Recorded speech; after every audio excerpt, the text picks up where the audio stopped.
I know quite a few of you in the room have actually been sort of involved in some way in Sewers for Adoption 8. I'm not going to take all the credit because there are people who've done a lot more work than I have on it. But I am keen to bring out the message that Sewers for Adoption is one of those jigsaw pieces in this 2019 year of change for SuDS, and it could be a major part in that jigsaw. And I mean, just as audience participation, how many people have heard that there is a Sewers for Adoption 8 coming, and has anybody actually read it? Oh well, there you go. I'm not going to read it again, so you may know more than I did, or I may just be going over stuff that you've already looked at. But hopefully, we can go through that later on. So, I just want to start with a couple of quotes which I've put in. And these kind of bounce off of some of the talks that we've had so far today already as well. One's from a local authority engineer who could have been a SAB engineer now if he was in Wales, but he isn't. Basically, sort of complaining is maybe not the loose word, but acknowledging the fact that he's seeing a lot of applications where the term SuDS is being limited to just a storage tank, and similar to this thing about putting a pond in the corner of your site, really sort of dumbing down what SuDS could be. And then another quote from America about the same time from, I have to say apologies to landscape architects, but it's basically a landscape architect saying that engineers can't design SuDS very well. They could do the calculations, but they can't design good SuDS. And the show of hands earlier on, sort of most people in this room are engineers. So what we're talking about is bridging that gap and in a way proving this guy wrong. So Sewers for Adoption has been going around for quite a while. It has many flavours, and at the moment I guess most of you are aware that you can actually use two different versions depending on where you are and who you're working for. Sewers for Adoption 6, which goes back quite a few years, and Sewers for Adoption 7 are still both viable documents at the moment. Sewers for Adoption 8 is aimed at consolidating both of those to one guide, and that's essentially what it's for, is to replace those two. But there's an awful lot that's happened in the water environment, from legislation, from practice, from advances in research and technology, that need to be incorporated into a guidance for primarily adoption of drainage features. Now, Sewers for Adoption covers foul and surface water, but we're basically talking about surface water. And the main change in Sewers for Adoption 8 is the fact that SuDS is a major part of the surface water section of that document. It also has to recognise the fact that Wales has broken ranks with the rest of the country and done really what everybody else should have done. But it has to recognise that, and it has to recognise the difference between the two and not contradict the two, hopefully. So hopefully there are some elements of that don't contradict what you're trying to put into place. There's also a slight rumour that it may change its name and it might not be called Sewers for Adoption, but it might actually be referring to itself as a design and construction guide for developers. But we'll see how that pans out in the next few months. So essentially the structural, I'm going a little bit into the actual document itself, which may recap on what other people have read, but there are a few specific items I want to draw to the attention of everybody, because although it is a great step forward, there are some caveats with it, and there are some limitations which are not necessarily because the water companies don't want to do something. It's because of the legislation, it's because of the framework that it sits in, and so it is not the ultimate solution to SuDS, but it is a big chunk of the way of addressing this issue about non-adoption agreements, the difference between planning and construction, and all of those things that we're all trying to sort of get to grips with. So the structure of it is similar to previous Sewers for Adoption documents, except the surface water one goes into a lot more detail. So I've already sort of mentioned some of the reasons for updating it, are the introduction of the SAB in Wales, also the Flood Water Management Act, and various bits that have been enacted since the last version of the Sewers for Adoption, and also to help everybody clarify what the water company's role is and responsibilities. And those are important things to re-emphasise within the whole sort of surface water community really. So again, I will actually end up repeating what some other people have said earlier on today.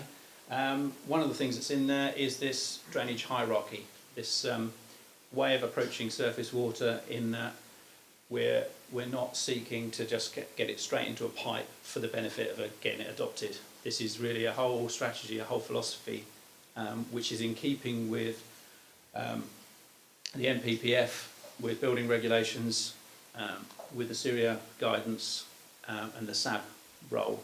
And it's basically this hierarchy. Unlike Wales, it doesn't necessarily have that first level, which has always been a slight distinction between England and Wales, is that you've had this full reuse option, which doesn't seem to have filtered into the English side of things.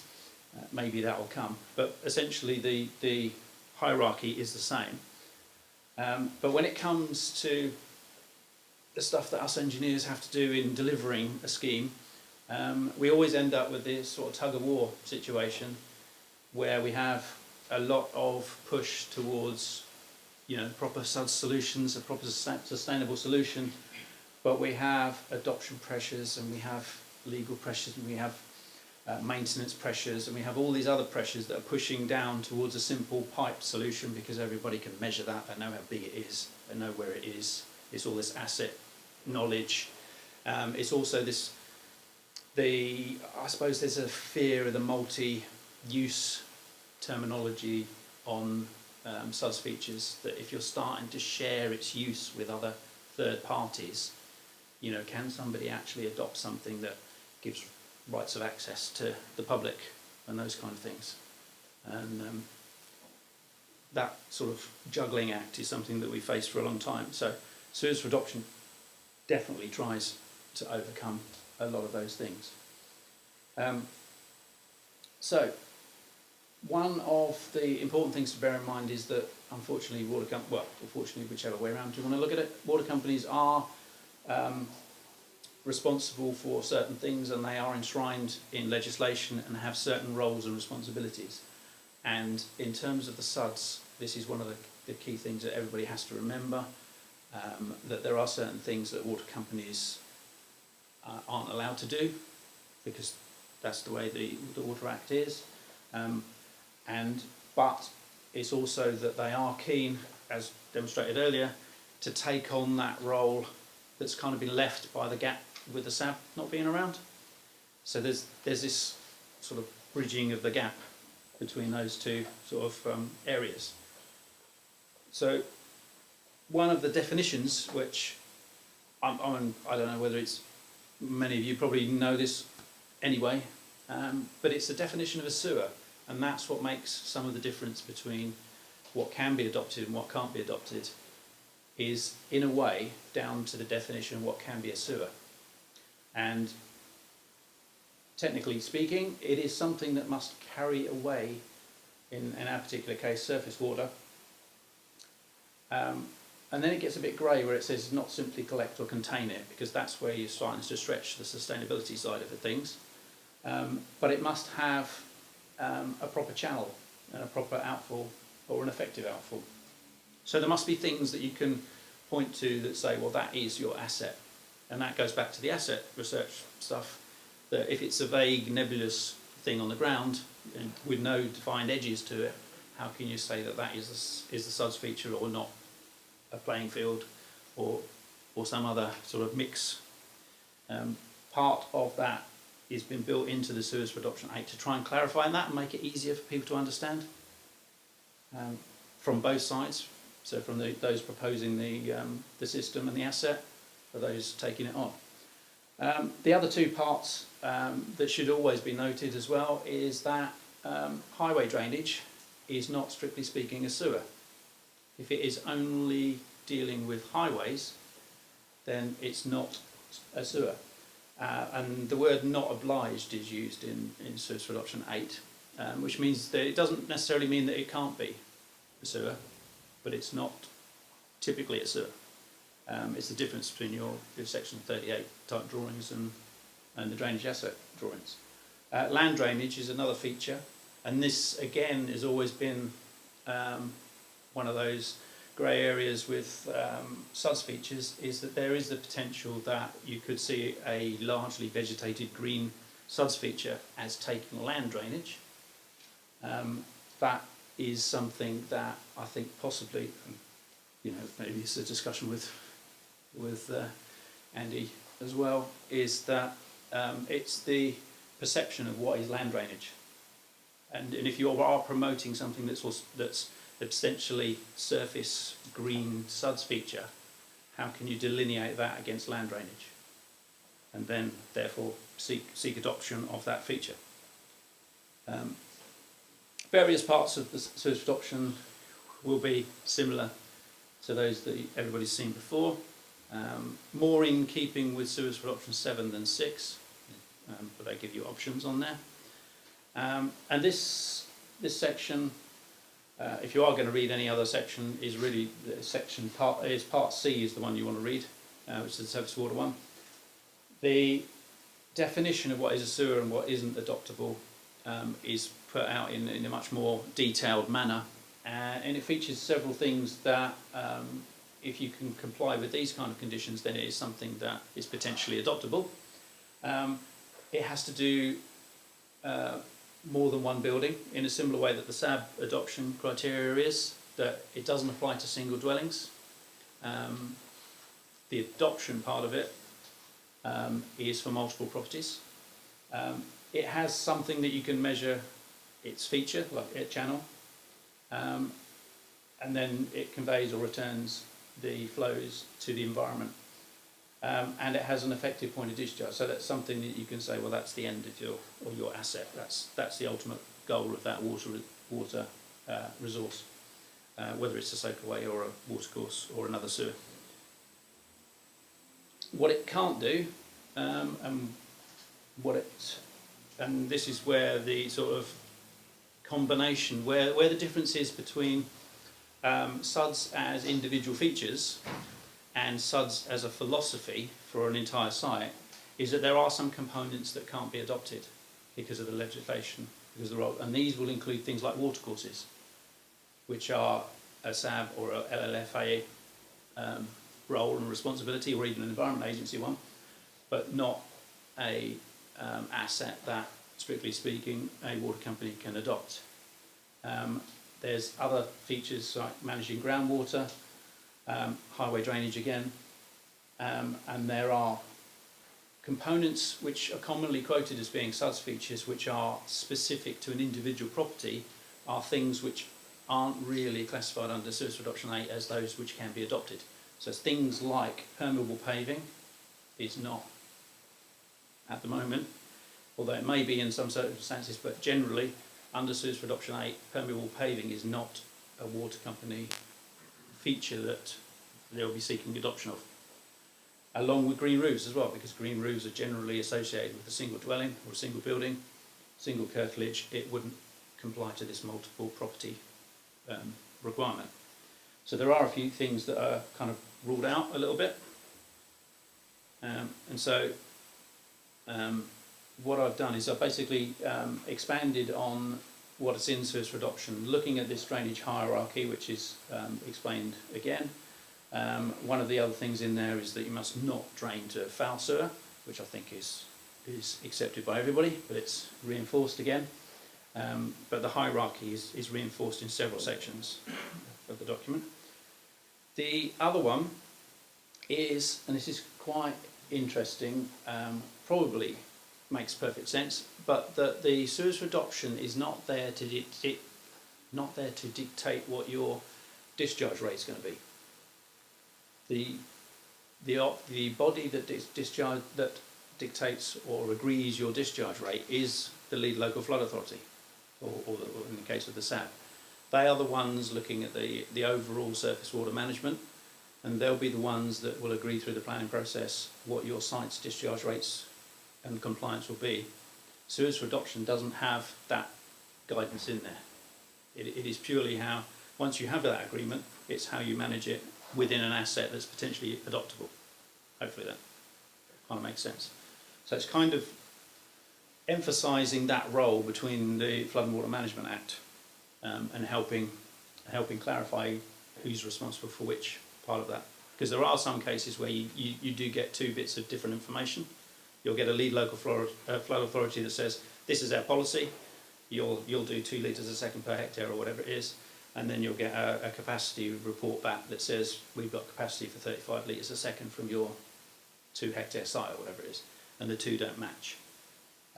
This one is, Sewers for Adoption 8 is trying to clarify that, and basically the lead local flood authority are the body that you have to agree your flow rate with.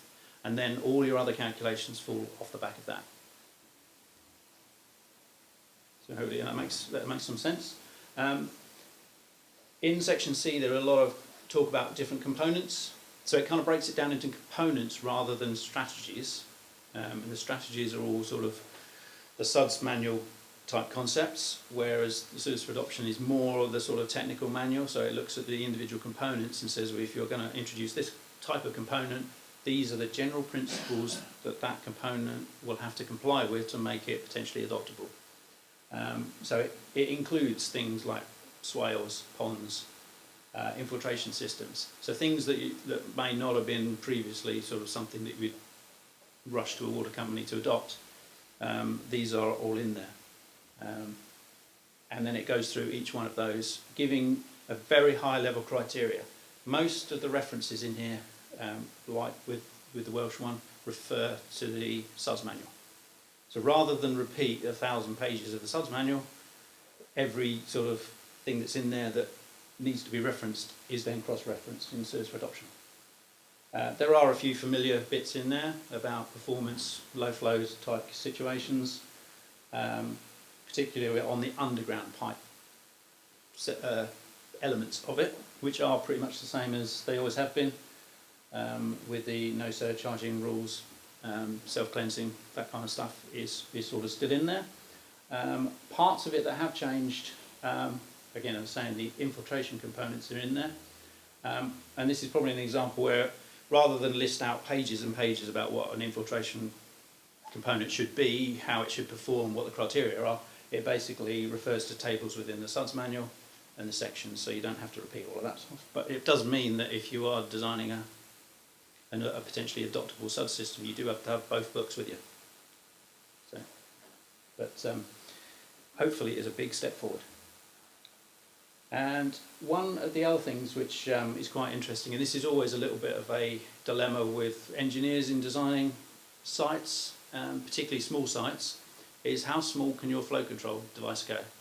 And it has been an argument for many years, and various people have produced papers saying it can be 50 mil or 5 litres a second or 2 litres a second, all of these kind of values.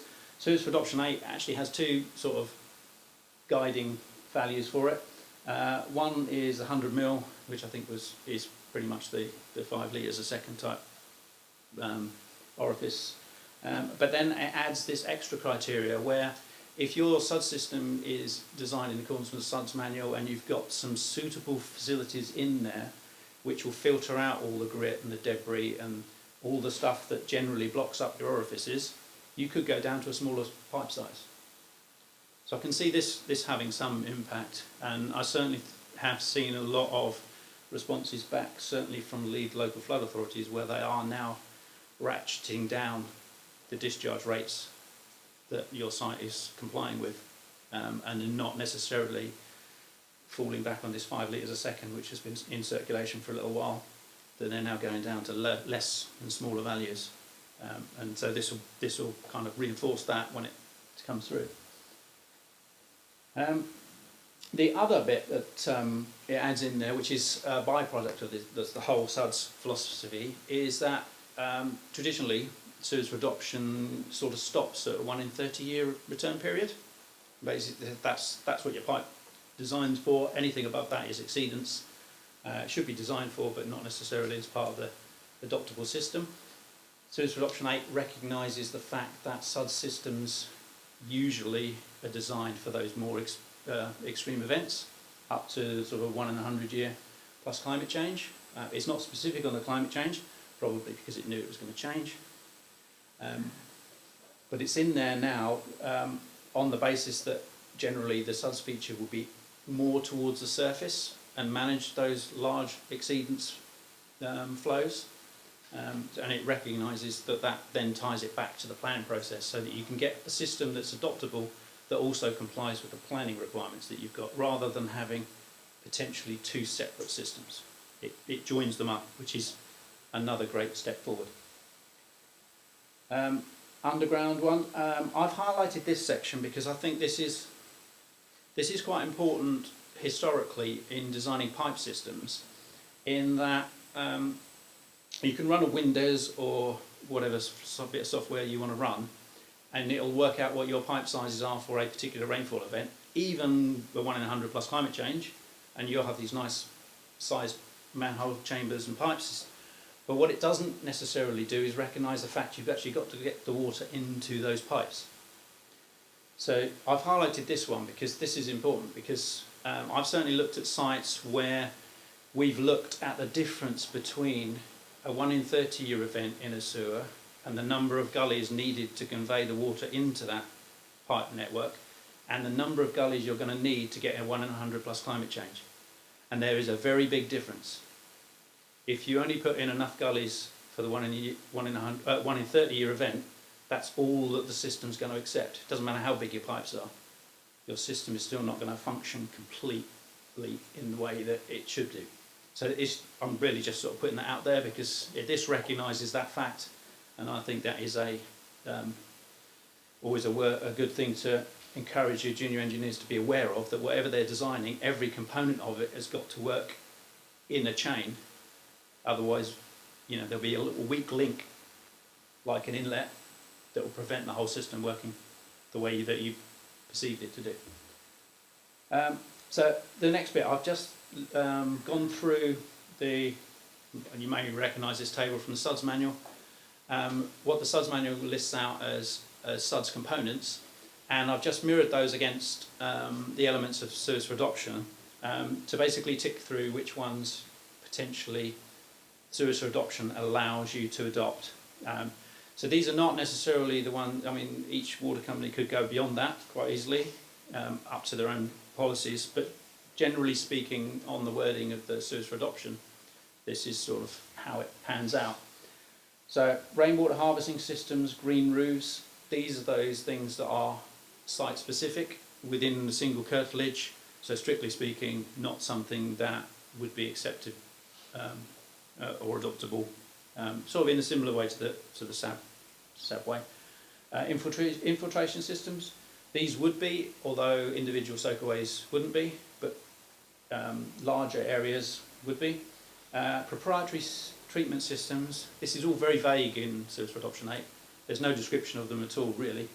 And I guess that's going to be a subject for each water company to agree which manufacturer, which product, which performance criteria is suitable for them, but potentially it all becomes part of the adoptive system. Filter strips are a particular SuDS feature which are generally associated with highways, so therefore fall outside of the adoption. Again, there could be some grey areas where filter strips could feature, but again, the thing about filter strips is they're planar. I think is probably the best word of describing them. They're not something that can be defined as a channel, and that's really how it falls outside of the Sewers for Adoption criteria, is because it doesn't have quite that definition, but it all depends on where it is, what it's located between. Filter drains, you could easily define those. Swales and bioretention systems, they are all potentially adopted features. Personally, my certainly experience is that most swales and bioretention features are associated with highway drainage rather than domestic drainage.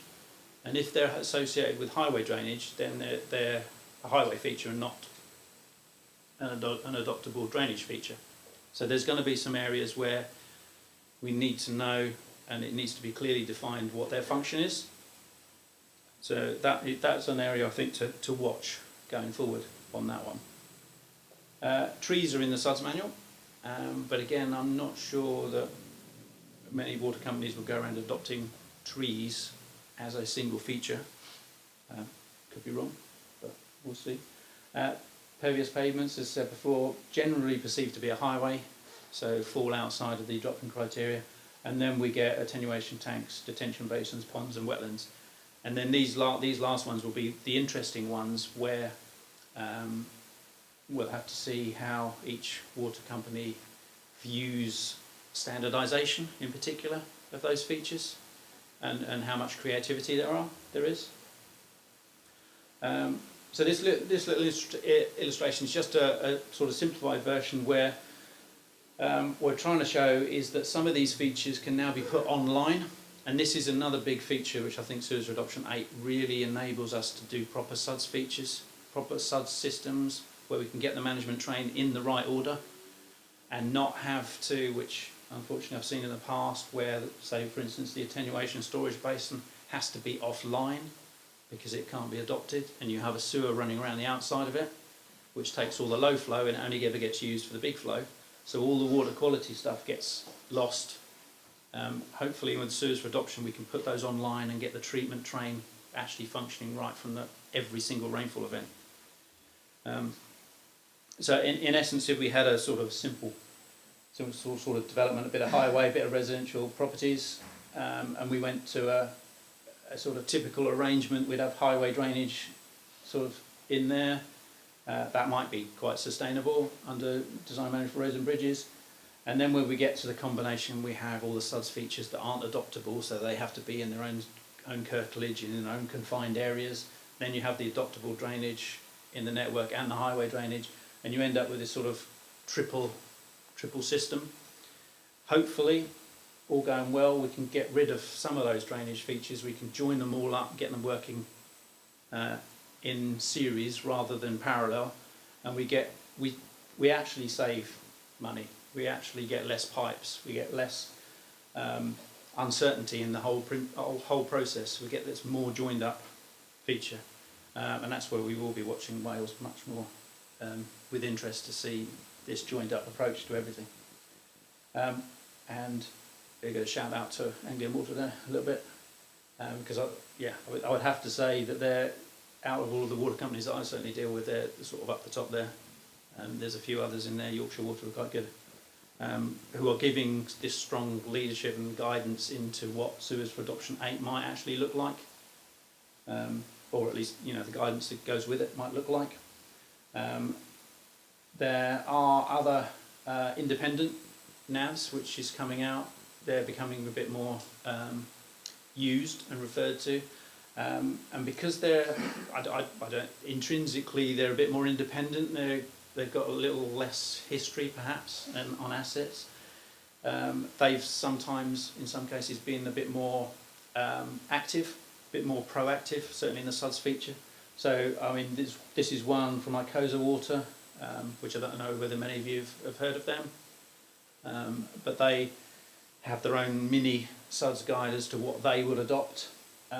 It's very, very simple. I mean, that's pretty much a quarter of their entire document on there. So it's not very specific, but it just lists things about side slopes, wet benches, size of catch pits, various things like that. It's quite simple, but that could be something that falls out of SuDS for Adoption 8 to expand. It does lead to some standardisation, and I think in the end, one of the things that we really want to kind of be wary of, maybe, is an element of standardisation, because some engineers they like their numbers, they like their square boxes, that kind of thing, and if they're seeing hundreds of different sites with different combinations of basins, swales, filter strips and all that sort of stuff, it can be confusing for somebody who's not brought up that way, to see that and try and understand how it all works in conjunction with itself. So I think standardisation is probably the biggest worry that I've certainly got with SuDS for Adoption 8, is that because engineers being engineers, they'll want some kind of standardisation to make their job easier, so that they can see a plan and say, yeah, that looks like the other one, so yeah, that must be right, rather than actually look and what it's actually trying to achieve. And that has got a lot of skill sets that need to be brought into the system. So hopefully that's out of the way. This is almost the last slide, which is basically most water companies have this sort of structure where sewers for adoption says your drawings will look like this. I think that's going to fall out of the research that's going on at the moment in how you actually get all of these other features, the SuDS features, the infiltration basins, the swales, how you get them standardised on asset registers for the water companies and making it sort of interchangeable. So really, that is it. There's a couple of links on there, but mainly links to the SuDS manual, which you've all read anyway, and Syria. But thank you very much, and certainly I think afterwards, yes, some questions. But thank you.